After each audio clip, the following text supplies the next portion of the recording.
like Benson, I'm a who that. I'm a who that. Long as I'm living, I'm a who that. Lose or winning, I'm a who that. Sports Coma, yeah, this is where we do that. Where we do that, where we do that, where we do that, where we do that, where we do that, Boogie like Benson, I'm a who that. I'm a who that. Sports Coma, this is where we do that. Where we do that. Welcome, welcome, welcome. Somebody please better help. Running this thing like Elf. I thank God every day I'm not a felt. Go to YouTube Live with Big Q and the guys. If you ain't ride or die, the bandwagon get flipped. Been marching in, that was way for the ring. I was yelling out your chain for the championship. Bucking on town, duck down. Falcons, pluck, get shut down. Panthers ain't much touchdown. The vision really belong to us now. So much hate on the Saints, you could probably tell. Ever since Bounty Gate hit the NFL, when things seem fishy, then you probably smell the crooked referees or Roger Goodell. Running like this, and I'm a who that. Every day I'm living, I'm a who that. Lose or winning, I'm a who that. It's the Sports Coma, this is where we do that. Where we do that, where we do that, where we do that, where we do that, where we do that, Boogie like Benson, I'm a who that. It's the Sports Coma, this is where we do that. You're listening to the Sports Coma with Big Q and the guys on the PRO Media Network. All right, now, shout out to the mighty Who Dat Nation, man. Much love to the great Saint Think Tank. Appreciate you guys for being in this episode of the show. Give yourself a round of applause, man. Shout out to the Who Dat Nation, man. Big ups to the great Saint Think Tank. And like I've been saying for some time now, welcome, welcome, welcome. You're now rocking with the Sports Coma with Big Q and the guys, where we have intense, entertaining, educating, and enlightening sport talk from your favorite sports family. Shout out to the fam. Appreciate each and every last one of you. It is hump day, man, and I hope everybody's doing well this week. You had a fantastic, productive week. Hope everything's flowing for you guys as well as it is flowing for me in this week as well. And I hope you guys are getting everything that you want in this grand life. And this episode of the Coma is called Do the Saints Need More Help at Defensive End? Man, we're going to cover that today on the stream. Shout out to the entire family base up in this thing. Appreciate everybody. King Morrison, Trey Joseph, Devon, Jason, Pammy Whammy, OG to the third degree. Eric Howard, shout out to y'all. Jason, shout out to you as well. Good to see the fam. Everybody's in this. Todd with the facts, shout out to you, fam. Trey Joseph, shout out to you. Brother Daniel's in this thing. Brother Tragic is in this thing. Good to see you, fam. As well, Robert's in this thing. Big ups to everybody, man. Appreciate you. What's up, Tedra? OG Jerry Paws in this thing, the dedicated one. All right, good to see y'all in here as well. Much love, Brother Tori. I see you, fam. Much love to you. Brother Slim is in this thing. Much love to all the queens and the kings of the Coma. You know, we got nothing but love for you, fam. So in this one, fam, we're going to talk about something. I'm trying not to hold y'all guys too long, you know, because Pammy Whammy might kind of remind me. Hey, Q, didn't you say that you wasn't going? Y'all know, man. You know what I'm saying? You ain't lying. So we're going to keep it rolling, but this is a shout out to Bob, man, and the Saints News Network. 504 Co, I see you, fam. T-Roy, what's poppin', fam? Good to see you. What's up, my brother Hoodies in this thing? Good to see you, fam. Appreciate you as well. So this one here, man, is based on Brother Bob's Rose's article he did covering a national publication's thought process on the Saints defensive end position. And of course, the Saints did do a lot to the defensive line, right? You know, a lot of it, they'll have 3 new starters on the defensive line come, you know, when things start counting.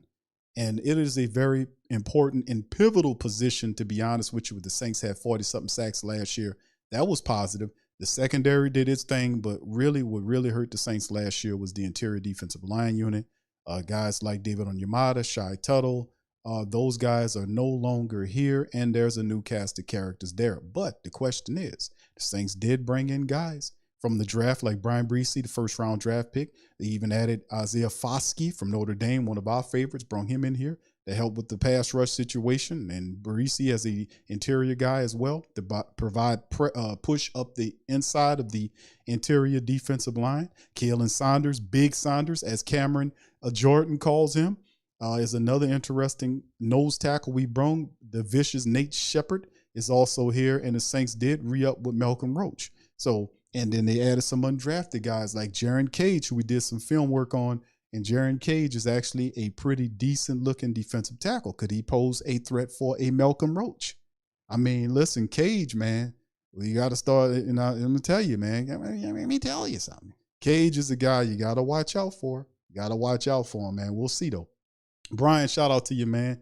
Good to see you. That's right, Pammy. That's right. I know. Yeah, you going to remind me. I'm starting the clock. That's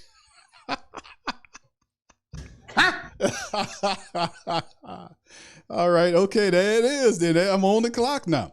All right, so let's jump right on into this thing because I won't cover this with the family members. Please do me a service, fam. If y'all just popping in, hit the like button. Please feel free to share the show on your social media feed as well, as it helps us out. And this is some of the things we're going to cover in this one. It's called Saints' top remaining need according to the national publication defensive line. Now, linebackers, that's a whole nother other show that we'll cover at some point. All right, so let's get into this one. After a 7-10 season, 2 straight years of missing the playoffs, the Saints have a very aggressive offseason. Biggest move was signing Derek Carr, the quarterback, expected to elevate the struggle on offense back to a top 10 unit. New Orleans brought in running back Jamal Williams, tight end Foster Monroe, defensive tackles Nate Shepard and Kalen Saunders to either start or play significant roles. Other veterans like Lonnie Johnson Jr., Jonathan Abram, Brian Edwards, James Washington, Kiki Cote, Lynn Bowden Jr., Jesse James, Billy Price were signed to strengthen the depth. They'll supplement what looks like a strong draft class. And listen, we look at some of the bigger names when we talk about guys like Jamal Williams and Derek Carr. Obviously, these are very important people to the success overall of the offensive unit and other units. But you have to really look at how outstanding the Saints have been in the acquisition of other guys to other position groups. They needed to fortify and improve the wide receiver room. They've done that. Put Malik Flowers in the street, I was kind of upset by that until I did the film work on Kiki Cote and Lynn Bowden Jr. These guys are phenomenal. If you hadn't gotten an opportunity, check out the Patreon, man. We got one. We broke some film down with them. These guys are just really good special teams guys, and they come with a lot of versatility. Remember, Lynn Bowden Jr. played a little quarterback at Kentucky. He also was in back doing the running back duties. Wide receiver, he's a pretty decent little wide receiver with speed, a good kick return, punt return man as well. So he's kind of a weapon of all around special teams offense as well. So him, if he possibly is saying if he can make the jump and get that return job, because that's up for grabs right here. And let's say a guy like Lynn Bowden Jr. gets it. What he does, and like I've said, and I was saying this on the previous show, is the only thing stops the Saints in terms of, like, you look at the talent. We had talent last year, but it's a disconnect between, and I said this last year at the end of the year when we had a good offseason last year, and it brought it into the end season, off on, whatever, onto the on season, and it didn't translate. And it was because of the head coach. He could not get the talent to where it needed to be on the next level. So how does he change that?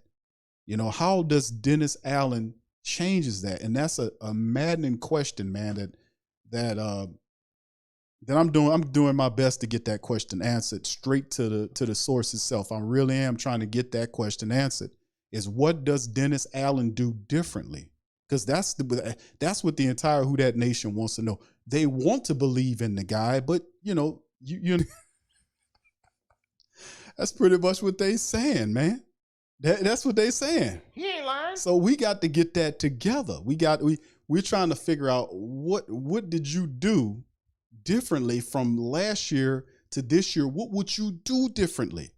And I'm not talking about adding coaches. We got that part of the game. We smart enough to kind of assess that. The thing is, what did he do as a person? That's what I'm trying to say here. What did Dennis Allen do as a person, as a head coach? How did you improve as a head coach from last year to this year to get the success that you didn't have last year when you had a loaded team? The Saints were a pretty good team last year before all the stuff happened. We ain't just talking about the injuries, because even when the QB injuries went away, a move could have been made to win you some more games, but it wasn't made. We didn't have to end up 7-10. I sit up there and watched all those games. We all watched it together. So at the end of the day, what did you do, Mr. Dennis Allen, that made you a better coach? You specifically, not adding this guy here or that guy, your mentality, your psyche, your stuff, your interior stuff as a coach? That's what I would love to learn. And I would love to sit there and listen to that answer, man. For real. I promise I won't cuss at you. I just want to hear what your thoughts are, and I'll share them with the family. Hell, whatever. But outside of that, the beautiful thing about the Saints doing the depth, the Lonnie Johnson Jr., Jonathan Abrams thing, veterans in the secondary. Brian Edwards is a familiar guy with Carr. James Washington, very good veteran wide receiver, very fast, really good wide receiver. Had some injuries, speed guy, could really tear it up. Kiki Coty is a playmaker. Lynn Bowden Jr. is supremely versatile, can do a lot of stuff. And Jesse James, a superior blocker, red zone threat. Billy Price, very, very underestimated, untalked about signing of Billy Price. We had some film work with Billy Price on Patreon. The Billy Price signing was very underestimated of what he could do. Because if you think about it, the Saints really didn't have a backup center this year. And Price, listen, the guy could play. So the Saints have done a stellar job. How do you go from taking this team and doing really good work in the offseason into the end season where it translates as success in the win column? That's the thing. That's the thing we want to know. But anyway, back to the topic.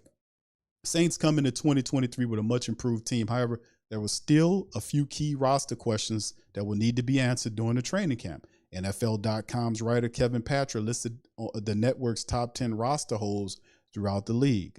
New Orleans Saints were listed at number 7, but not at the position you might think. Here's what Patra had to say about the Saints' biggest need. Number 7 was the Saints' top-end defensive line. Saints lost bulk in the middle with David Onyemata, going to the Falcons, Shy Tuttle to the Panthers, leaving for divisional rivals. Often injured first-round defensive end Marcus Davenport, he's going to the Vikings. Also departed in free agency as well. Kalen Saunders was a solid signing, but can he be more than a rotational player he was in Kansas City? And the thing is, he can be. Kalen Saunders for the Saints will be their starting nose tackle, 6 feet tall, 330 pounds, mean as all outdoors, never stops, has a never say die mentality. And he is a force. And I really do think that he will help out. And like the logic also says is they can't do any worse than what they did last year, right? The Saints hope rookies Brian Breesy and Isaiah Foskey can help plug the holes. Of course, we've seen New Orleans rookies struggle out of the gate in the past. See Davenport and 21 first-round draft pick Peyton Turner. Well, the problem was, and it was a bad omen, when we drafted Davenport, number one, we passed up on Lamar Jackson to get him. That's number one. Number two is he was hurt when the Saints drafted him because after they signed him, he had hand surgery. Right after and I remember covering that, I was like, how did this dude having surgery on his hand and they just signed him? What did he bust his hand hitting the wall the day after the draft? Yeah, I got drafted and just no. But that was a bad omen. But they were trying to get Davenport because Davenport reminded them of Danielle Hunter, who that's what they wanted him to be. They wanted him to realize and become what Danielle Hunter was to the Minnesota Vikings when he was healthy. And what was the other gentleman that they were comparing him to at the time? The guy that played for the Detroit Lions. What's his name, fam? I forgot the man's name. Oh man, I could see it. Ezekiel. What? Y'all put it in the chat. Y'all know who I'm talking about. Put it in the chat. They were comparing him to that former. It was a badass defensive lineman for the Detroit Lions several years back. I know he's not in the league anymore, but that's who they were saying this guy could be. Well, Davenport turned out to be not anything, right? He just couldn't stay healthy, and last year when he played healthy, he couldn't get to the quarterback. He had a half a sack last year, but hey, Q, he had like a bunch of pressures. And I'm like, man, pressures don't mean anything, dude, unless you getting sacks with those pressures. He had there you go. Thank you, James. Ziggy Ansah. There you go. See, y'all dudes is right on it, man. Thank y'all, man. I forgot the man's name. I knew it started with a Z. But y'all remember that? We did shows, the draft breakdowns, when they were comparing Marcus Davenport to Ziggy Ansah. They were comparing him to Ziggy. He wish he was as good as Ziggy Ansah. Vikings going to realize because Danielle Hunter is having contract issues and they bring Marcus Davenport up there. Davenport don't work by itself. You need that other guy. Danielle Hunter and Davenport they look intriguing. But if they screw around and piss off Danielle Hunter, they're gonna regret it. Saints hope Breesy and Foskey can plug the holes. And, of course, Peyton Turner. Speaking of that, the 21 first-round draft pick, Peyton Turner, the Saints drafted him because Peyton Turner reminded the Saints of Marcus Davenport, and that's where you messed up. We pinpointed this over the last several years. Stop drafting these guys, prototypes of guys that don't work. Stop doing that. Stop drafting this guy because he looked like Marcus Davenport. He's 6'6", and then when you throw that energy out there, the guy basically becomes Marcus Davenport because he can't stay on the field. He has all this athletic side of him and potential, but you can't get him to stay healthy. So stop drafting bad prototypes. Start drafting, and that's why I applaud them, because when I was lambasting them and make fun of their asses, they ended up going after Isaiah Foskey, and I was pushing Foskey at the Saints hard all damn year. The draft year, the time I was like, this Foskey kid reminds me of Cam Jordan. If we're going to draft on prospects, let's draft on the prospects or the prototypes that actually were worth a damn. So if we're going to look at defensive ends, let's start looking at defense, because we have a prototype here. We have one that we can look at. We know what a real defensive end is. It's Cam Jordan. Let's look at the guys. So this is guesswork. Hey, scouts, let's look at the draft to see if we can find any defensive linemen that remind us of Cam Jordan. See how easy this is? How easy this gets? How about that? Start drafting for the prototype as opposed to trying to, prototypes that work, as opposed to looking for players that look like players that ain't do a damn thing for you. Anyway, for a club out to win the NFC South, the Saints are counting on an awful lot of soon-to-be 34-year-old Cam Jordan to generate a pass rush. And listen, Cam Jordan might be 34 years old, but Cam Jordan is not an old defensive lineman. And what I mean by that, he doesn't have an old defensive lineman energy. Cam is like, Cam is just like somebody took power cords and just stuck them in his back, and he's just wired up, and his eyes are bucking, his head turning. If you watch like interviews with Cam Jordan, right, his eyes are wide open, his eyes are bucking, and he looking all around. If somebody asks him a question, his head snaps to the person with the question. He's talking fast, he's slipping jokes in there and little jabs at him and stuff, stuff like that, and little stories he throws in there, stuff like that. He's wired up, so he's a different breed. He's a different type of person. Even though he's 34 years of age, he don't look like a 34-year-old NFL defensive lineman. He damn sure don't play like one. 115 and a half sacks, and the Saints are soon to be getting that deal done. Let me throw that at you too. That extension for Cam to make him a Saint for life. Mickey already said, hello, Q. Let me tell him. Let me tell him the good news here. You get a little animated here. Hold on, let me slow you down. Well, listen, we're gonna make it happen. We're gonna do it. Yeah, let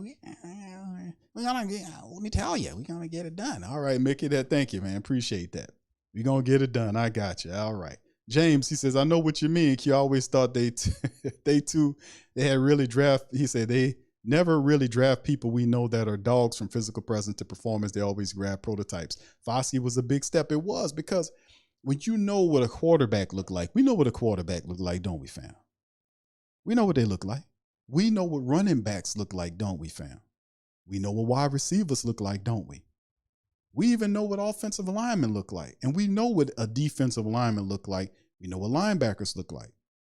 Because from a historical Saint perspective, the Saints have always done well in drafting guys like wide receivers, defensive linemen, linebackers. They've always had a solid, ability to be able to get those position players. And then the Saints the scouting staff, one of the best in the game. So all you have to do is look for a prototype. What the guy, Can we find some Cam Jordans in this draft? Can we find some, this guy or that guy? Anybody reminds you of somebody? That's how it goes. All right, so Cam Jordan, the generator pass rush, he did it last year. He was the top defensive lineman last year. He beat all the youngsters. DeMarcus Davenport, supposed to be Ziggy Ansah, supposed to be Danielle Hunter. He beat him last year. Davenport had a half a sack last year. There's no doubt the Saints need to upgrade their defensive line this offseason, especially at the defensive tackle. New Orleans had 48 sacks in 2022, fourth most in the league, but ranked near the bottom of the NFL in hurries and pressures. But guess what? Davenport had the pressures. He didn't have no sacks, but he had a half a sack. How you have half a sack? That's like, eating half a sandwich. I had, what you ate? I had a half a sandwich. What you ate? I half the, no, that just doesn't excite. That's not, we're not paying you to play as many games as you do and give up and get a half a sack. But man, Q, he coming with them pressures. But you ain't really generating nothing. You ain't doing nothing. You still ranked at the bottom in terms of pressures. A usually dominant run defense also plummeted to the bottom of the league. And yeah, this is true because David Onyemata would do better next to a guy like Big Saunders. He would do a lot. He would see a different player if you took David Onyemata and put him next to Kalen Saunders. He would look totally different because he got wore down last year. I mean, they would just double block David Onyemata, single block Shy Tuttle, and Shy Tuttle couldn't get off, man.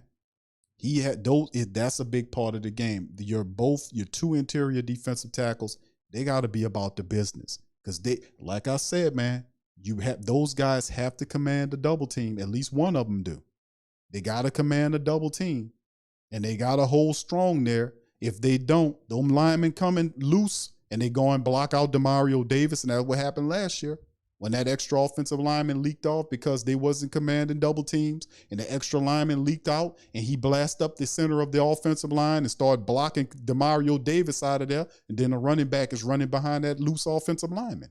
And that's how you get 4 or 5 yard chunk gains up the center of the Saints defense. The interior defensive tackles are huge for the Saints to have success to stop the run that they were allowing last year. This is a big part of it. And rotation is a big part of it too. Much of the Saints offseason focus was improving the defensive line. Saunders and Shepard, not mentioned by Patra, were signed within 24 hours after losing Onyemata and Tuttle. And see, Bob is good with the details because when the Saints knew who they were, it wasn't like, oh man, we lost them, what are we going to do? They said that we wanted to keep them. And maybe they did at a point, but they knew that they wasn't going to keep no Shy Tuttle. And David Onyemata, I thought that, yeah, well, we'll see. You give him a playmate, get him somebody next to him. But Saints said, you know what? Let's just reset the interior defensive line. Let's just start over again. We couldn't do no worse, right? So why would we reward these guys for the pathetic season they had last year, and then they brought these guys? And both of these guys are not well-known commodities outside of their family bases, right? For the Jets, they liked Shepard a lot. And Kansas City, them guys really love Kalen Saunders. The Kansas City Chiefs that was when we signed him, I remember the comment section reading me like, dude, you really got a good one here. You're going to love Kalen Saunders, man. The dude plays every whistle. And you got to listen to them Kansas City Chief family members that listen to the stream. We got a lot of people that listen from all over the family bases. But I heard a lot from Kalen Saunders. I heard some from Shepard, but I heard a lot from Derek Carr, sorry.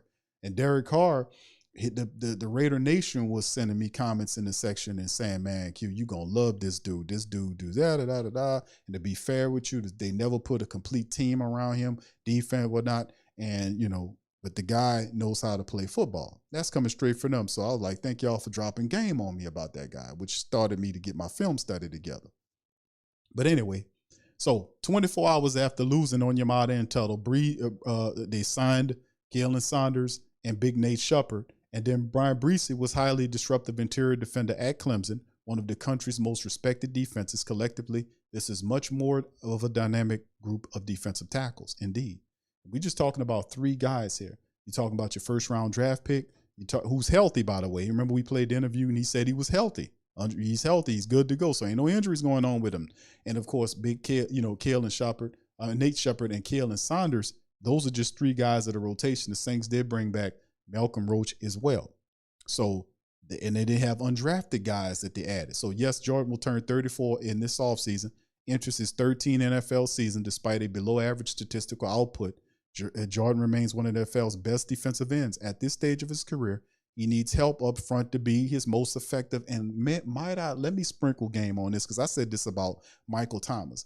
All the stuff Michael Thomas did prior to his injuries, when he was breaking the single season catch record and all the stuff he was doing prior to him starting getting hurt, a lot of what was going on with him was he was doing that pretty much by himself. And what I mean by himself is he didn't have a complement wide receiver. It was just him out there.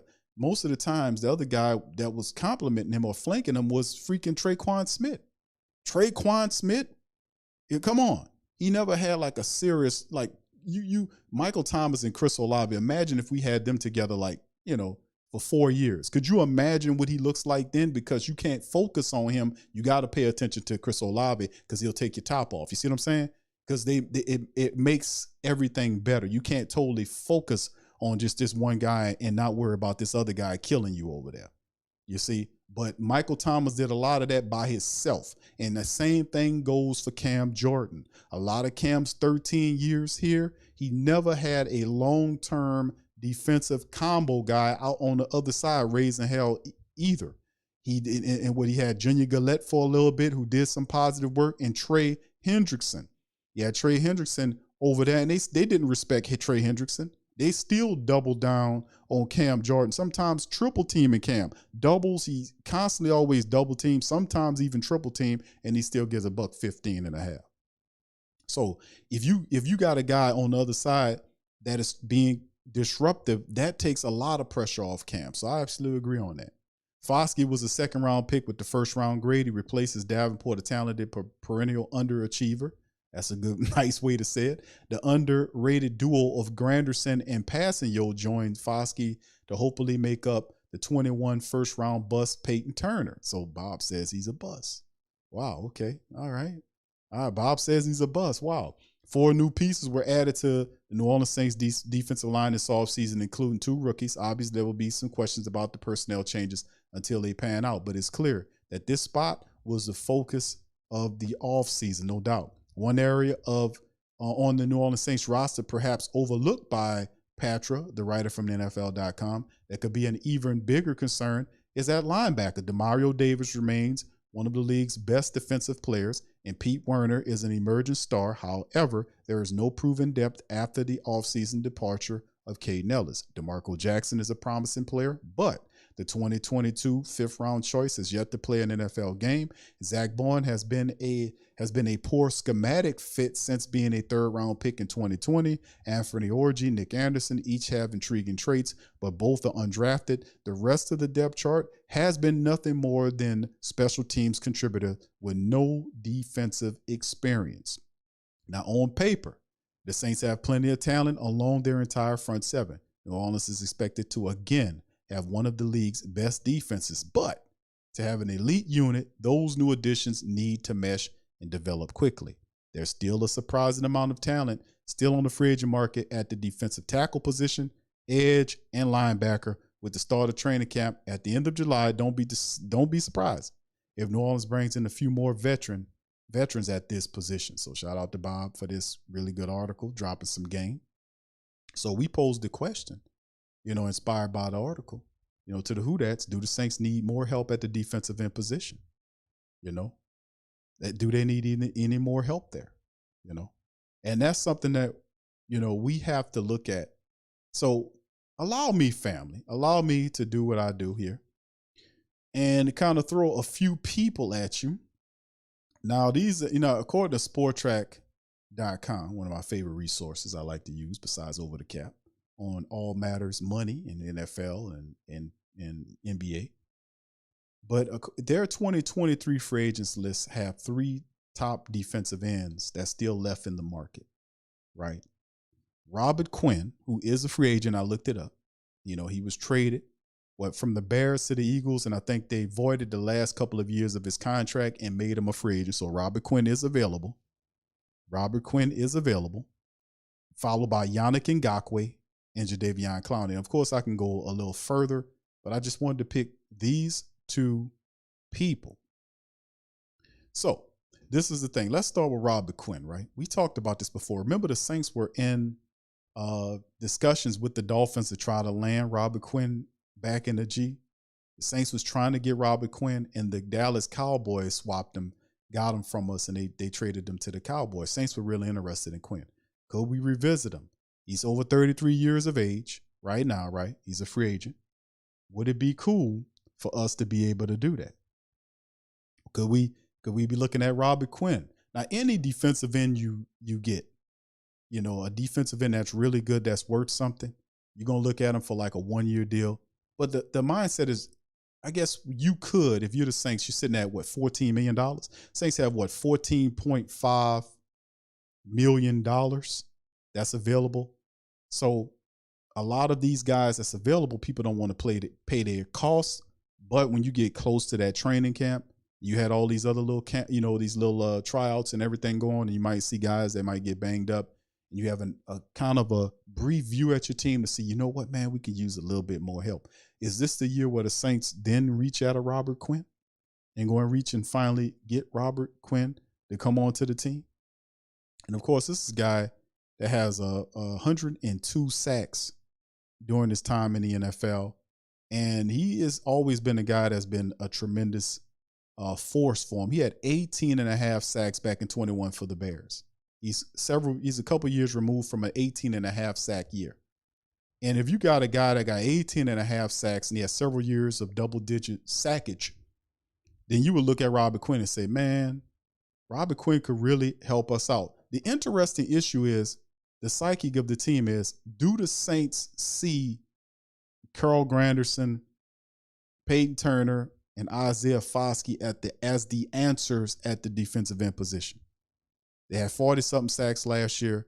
Do you need more of a – and then the thing is, when you bring in a Robert Quinn or Jadeveon Clowney or Yannick Ngakoue, how does that indeed impact the defensive line rotation outside of Cam Jordan? You see what I'm saying?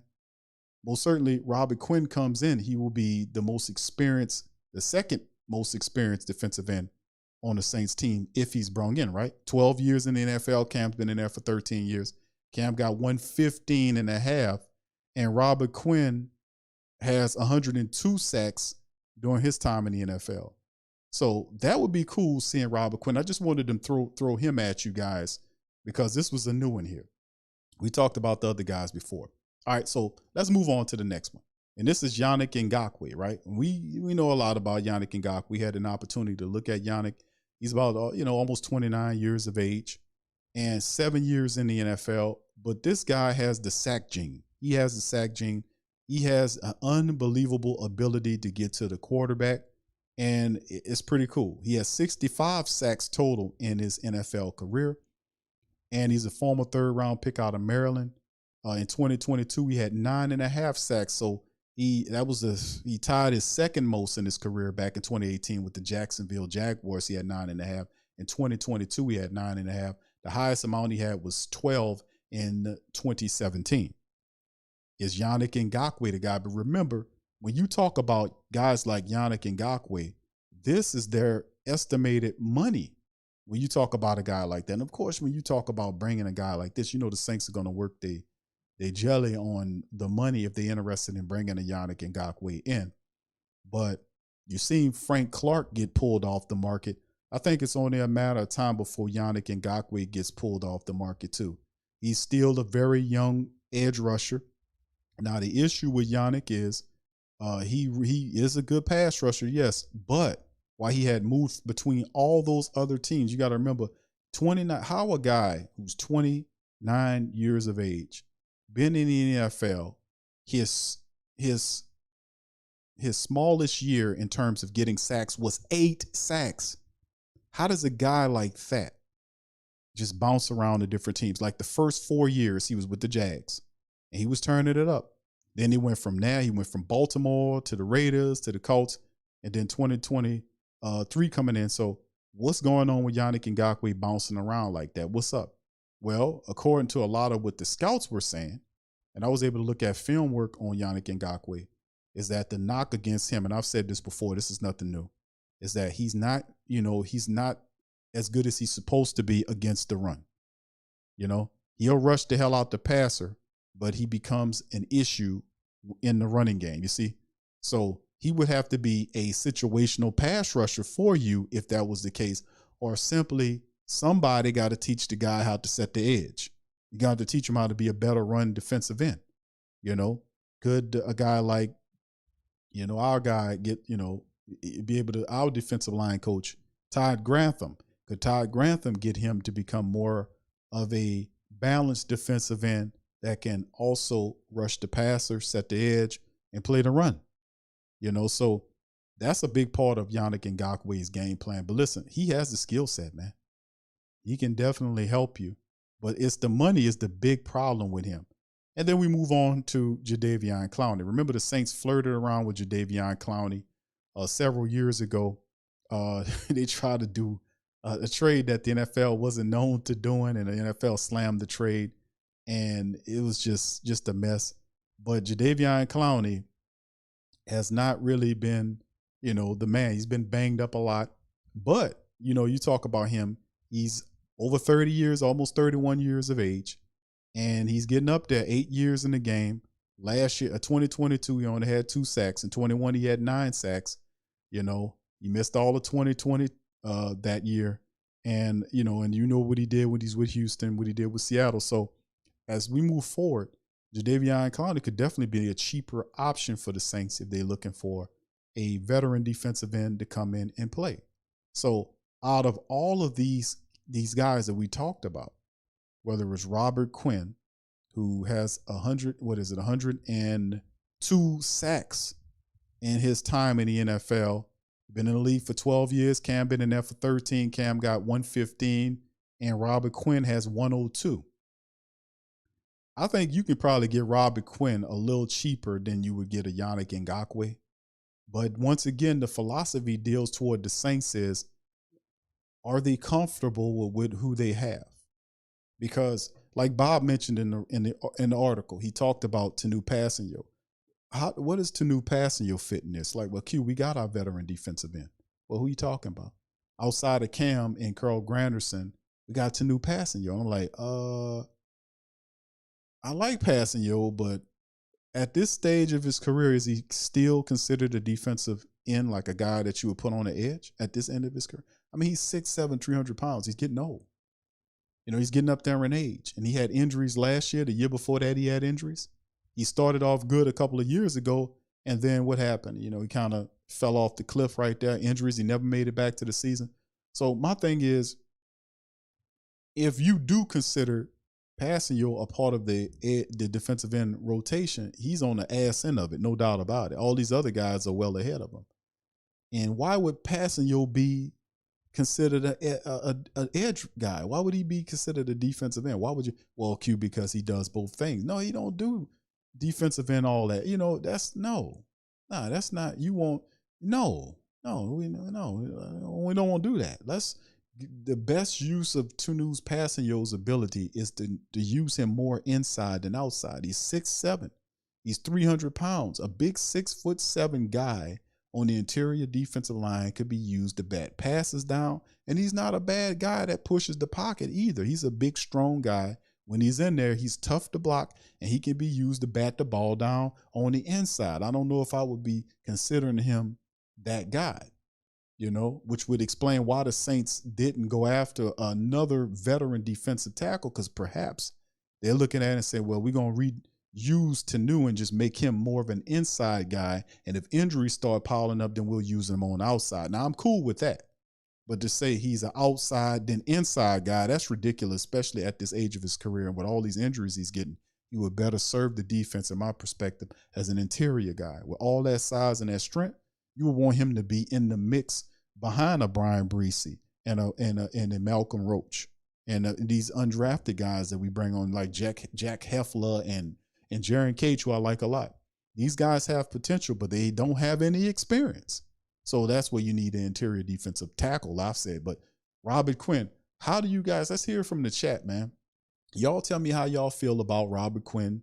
Who should the Saints sign? If they were really serious about getting one of these three guys, which guy would you prefer? And why? You know, if you like Robert Quinn, say I like Robert Quinn and say why. Why would you prefer a Robert Quinn over Yannick Ngakoue or Yannick Ngakoue over Robert Quinn or Jadeveon Clowney over those two guys or vice versa? What would you think? So y'all put that in the chat. Let me know how y'all feel about that. What's up, Richard? Shout out to you. Gundam. Shout out to you. Inevitable. Good to see you. Yeah, Razor said he ain't never gonna set the edge. That's why he been bro. That's why he bounced around a lot. And I was like, man, what's going on with this guy? Why does he bounce around? So is he have off-field issues? Is he an asshole? You know, I was looking at it and it was like none of that. It breaks down that he's simply an edge guy. He's a pass rusher. He's a situational guy. He's a situational pass rusher. That's what he does. He fires off to go get the quarterback. But when it comes down to like defending up against the run, he don't do so well. You know, so yeah, I don't know. You got to clean that up, man. He costing himself money though. That's the crazy part. It's like, dude, I know how to do this, man. This is what I do. You know, I'm a pass rusher. And the NFL pass rushers make money. They get paid. The guy had 9.5 sacks, bro, with the Colts in 2022, right? And with the Raiders, he had 10 sacks, right? So the dude, like I said, he had 3 years in his career of 8 sack seasons. The most he ever did was 12, and he had 2 9.5s and a 10.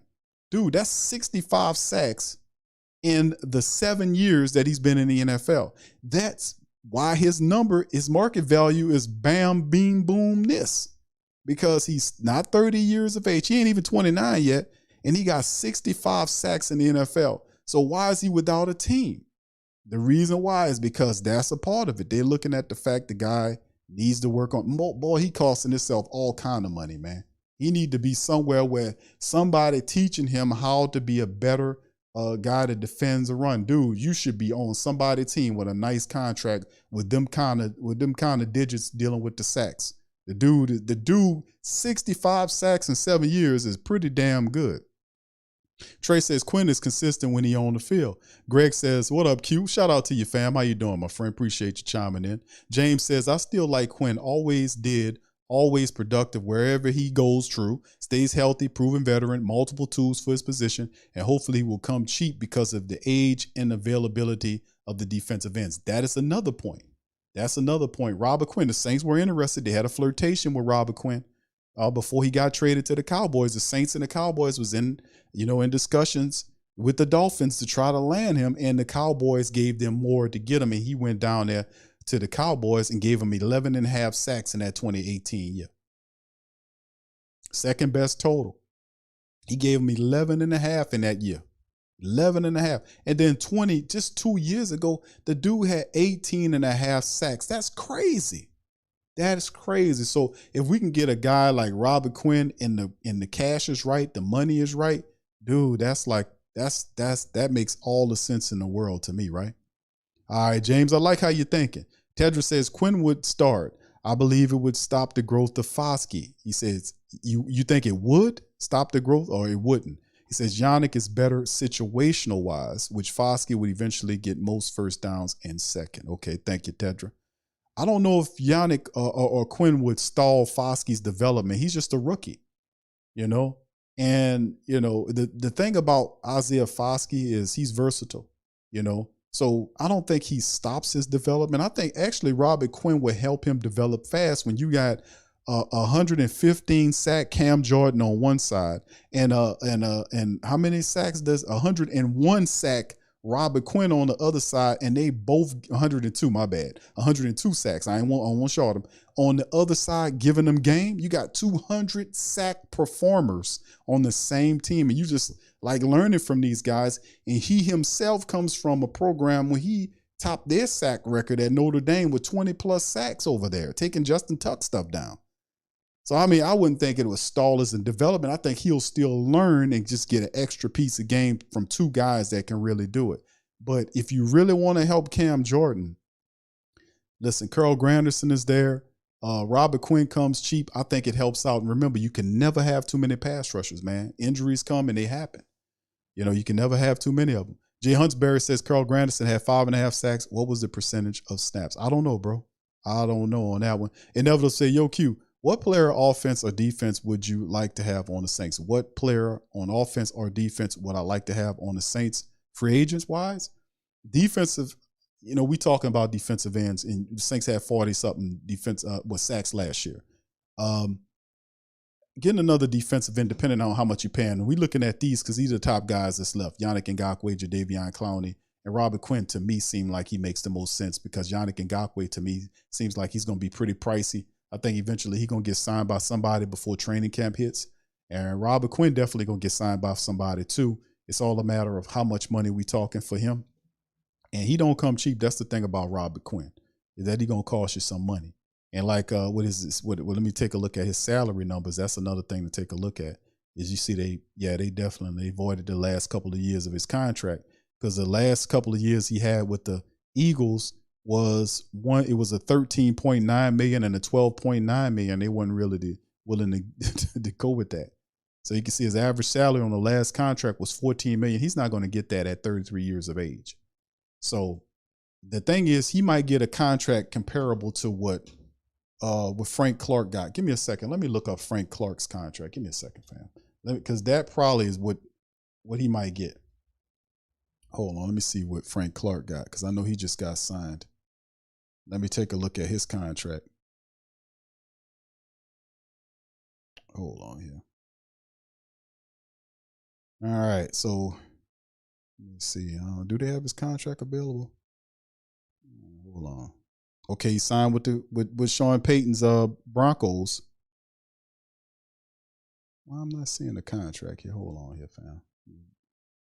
Whatever reason not. Hold on. Yeah, but at the end of the day, let me see. Okay. All right. Okay, we'll sign a 1-year, $5.4 million contract with the Broncos, including a $4.2 million signing bonus, $5.4 million guaranteed, and an average annual salary of $5.4 million. In 2023, Clark will earn a base salary of $1.2 and a signing bonus of $4.2, while carrying a cap hit of $2.2 and a dead cap of $5.4. So a 1-year deal at $5.4+ million, base salary at $1.2. So that's a very interesting deal right there. And we talk about Yannick Ngakoue wanting double-digit money. Look what Frank Clark settled for. Is that right around what Robert Quinn would get? And Frank Clark, he had 60 sacks in his career. He's 8-year veteran, almost 31 years of age. He has 60 sacks in his career, and he landed a contract with the Broncos at 1 year at $5.4 million. 60 sacks. That is less than, I think it's less than Jadeveon Clowney too, huh? No, I think he got more than Clowney. He's the only Yannick Ngakoue even had more than him. Yeah, 65. So Frank has 60 sacks, and Yannick has 65, and Robert Quinn has 101. So could we be looking at a deal at 1.4? Even, let's say, give them the half and say 1 year, $6 million deal. Is that cool? Will we be cool with that? Hey, that might actually work. So in terms of what players on offense would I like to see on the Saints, I don't know if I have any players on the offense that, you know, that's out there right now that I could say to bring on the team. I think I'm pretty satisfied with what the Saints have done. Defensively, I still would like to see another interior defensive tackle player, maybe a nose tackle, a veteran nose tackle on the team. They got several of them that's out here, fam. We're going to do a show about the defensive tackle position. So we'll see. All right, Gregory says, Q, I believe that Quinn would be a great locker room guy to help out Cam with the youngsters on the roster. His production is undeniable. Indeed, bro. You look at that, bro, you have 200 sack performers, NFL performers on the team together.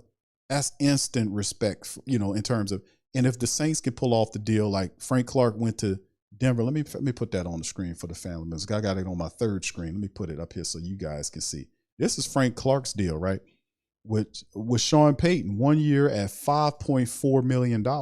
If we can get Robert Quinn on a 1 year, $6 million deal, I say go for it. I say go for it. Another 100 sack performance.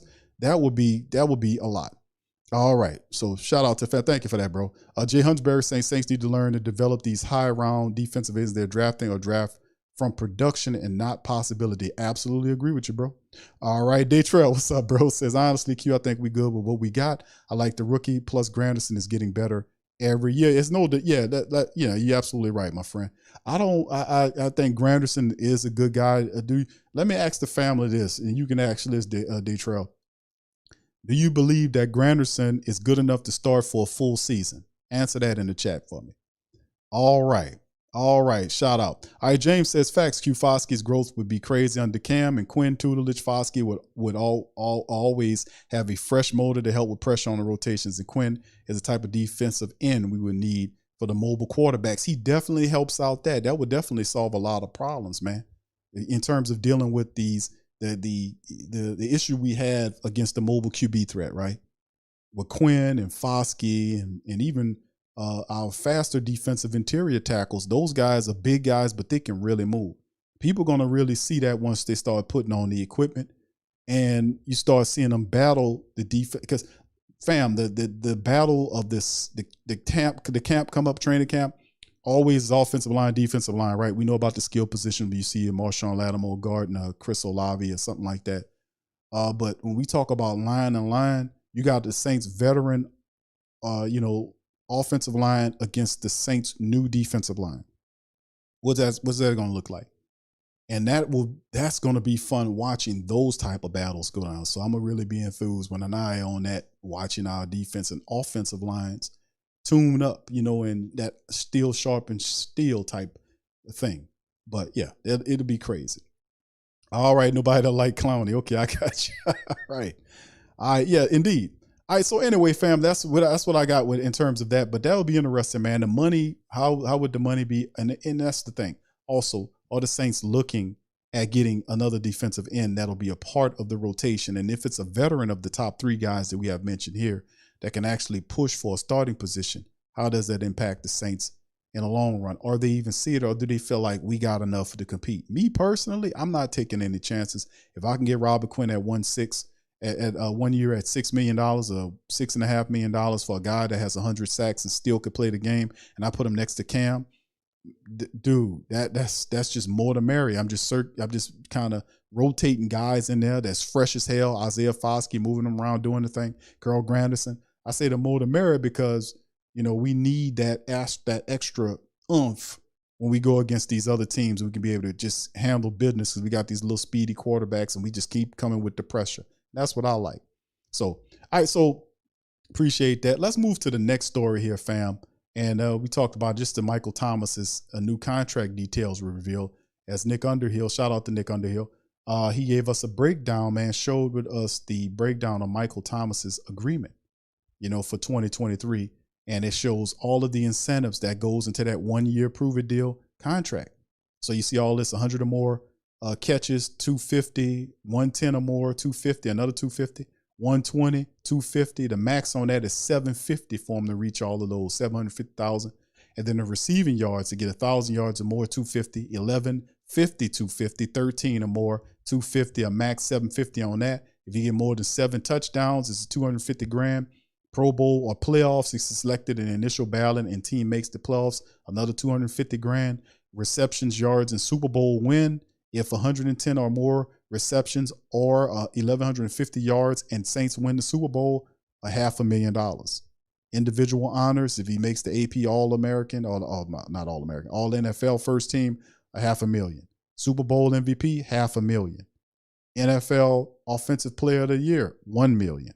NFL MVP, $500,000. Max on that is $2.5 million. A lot of incentives.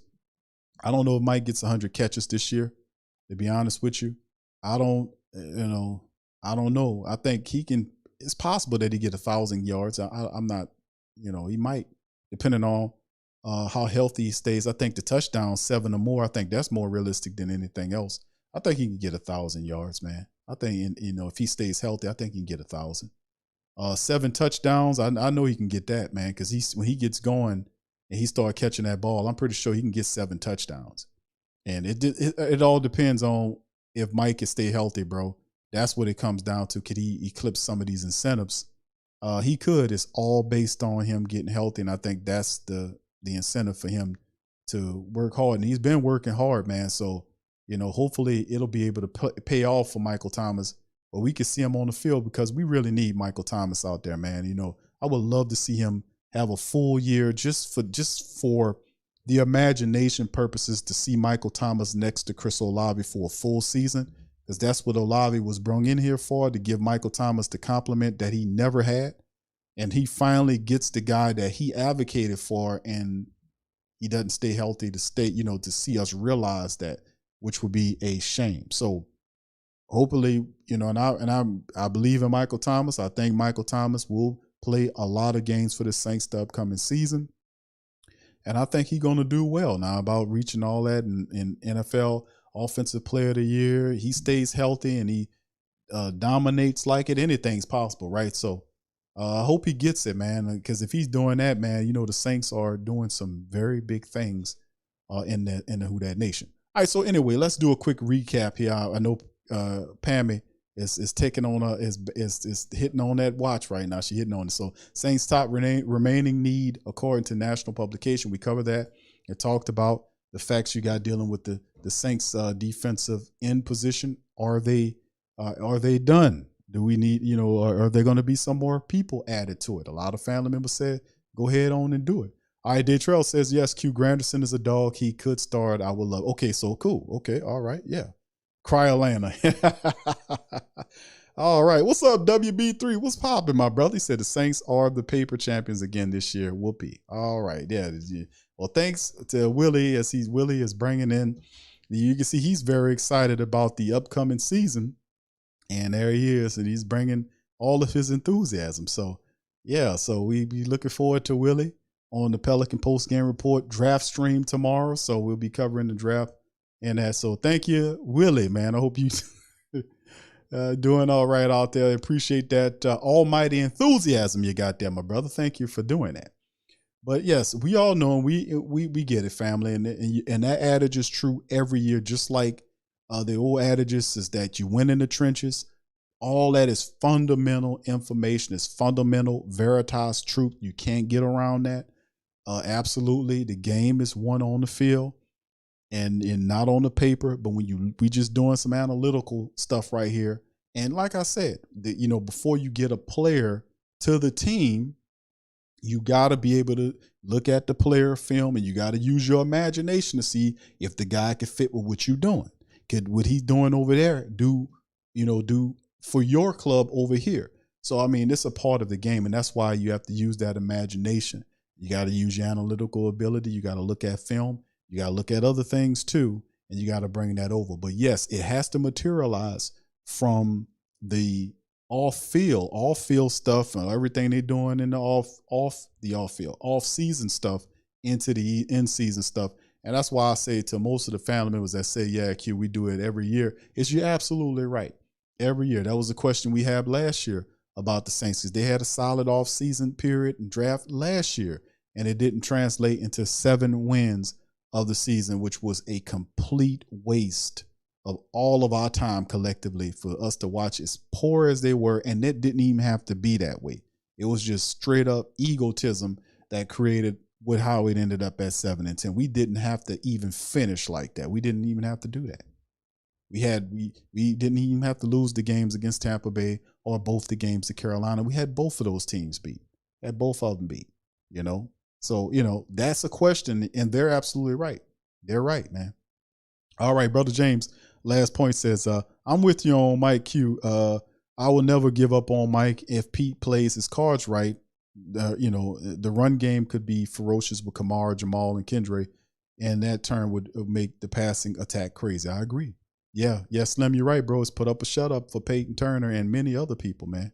So anyway, with that being said, I tell you what I'm gonna do. I'm gonna get out on that. I appreciate each. All right, I'm hitting just over an hour, so we good. We good, fam. We good, Pammy. Are you still there? Shout out to Pammy Whammy. I know she got the clock on me. I think I did all right. You ain't lying. So listen, with that being said, I'm going to get ready to get on that. Listen, I appreciate each and every last one of the family members joining me for this episode of the show, please feel free, if you hadn't already done it, hit the like button, hit the subscribe button. And by all means, feel free to sign up for our email list. I'm going to put the link in the, matter of fact, I can do it right now. Hold on, fam. Give me just a second. I'm going to drop the link in the chat. This is for our email, for our Sports Coma, the TSC email list for the show. And this is an email list that we have where you guys simply just go over there and you just, hold on, let me put that in there. All right. She's sleeping. She called it. Oh no, she's right there. Is she there? All right, so this is our email list. Okay, thank you. She said I did a great job. So there you go. All right, now there it is. All right, so anyway, there's the TSC email link. And what that is, fam, it's all of it's free. It's very easy. You click the link, put your email in, and then hit the subscribe button. And what this is our way for people, and I think Pammy was one of them, that was saying she wasn't getting her notifications. You're getting kind of frustrated. So for the family members that are not getting their notifications, I want y'all to sign up to this email list. And when we go live, you will get the show every time. I promise you that. So this is kind of our way of problem solving here. So you sign up to the email list, and then we can blast out the show links, stuff like that when we go that. And even I'll throw some caveats in there too for people that sign up for the emails. They can get free goodies like discounts at the pro shop, stuff like that. Special discounts that you can't get that we don't advertise for our email people as well. So we do a little bit of everything there. So sign up for the email, fam, and check that out. So with that being said, fam, I'm gonna holler at you tomorrow. Thursday will not be a show tomorrow because we will be doing the NBA draft, the Pelican draft. The draft will be going on tomorrow. We'll be going on over there. We'll be conducting that. So we'll be on that on the Pelican Post Game Report. Starts at 6:30, from 6:30 to the end of the stream. We'll be covering all things Pelicans for the NBA draft tomorrow on Thursday, start at 6:30 Central Time. So with that being said, I'm going to get out on that. I appreciate you guys for all that you do. Please feel free to sign up for our Patreon and you in the membership. It helps the platform as we continue to go into the season. Much love to the family. I'll let y'all on the flip side. Peace and who dat.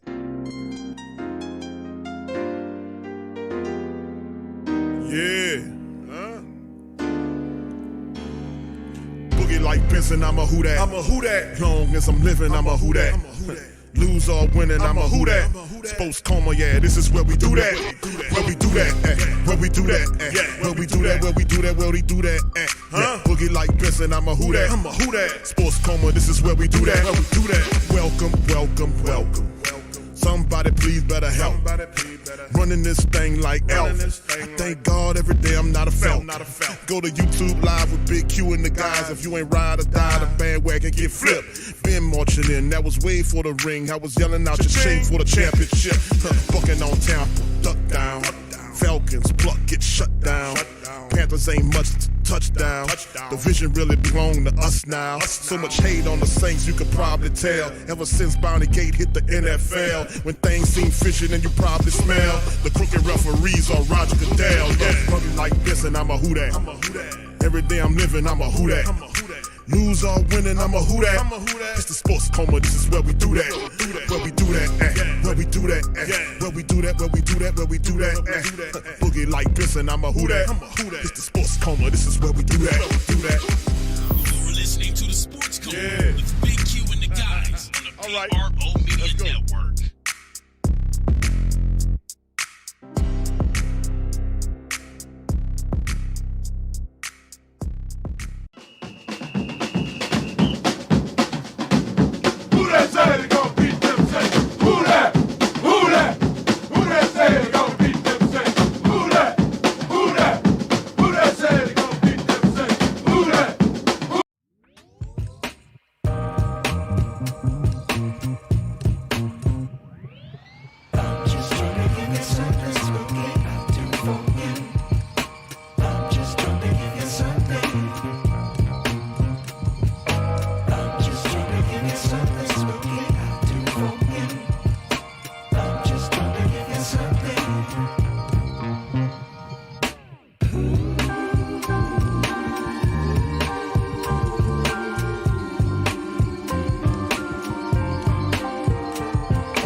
TheWhoThatDaily.com. That's right, TheWhoThatDaily.com. Your one-stop shop for everything New Orleans Saints, New Orleans Pelican, LSU Tigers, and even the top-flight boxing news. So if you're a Who Dat and you're looking for a place to stay up on your team, TheWhoThatDaily.com is your site. TheWhoThatDaily.com for the sport Who Dat in all of us.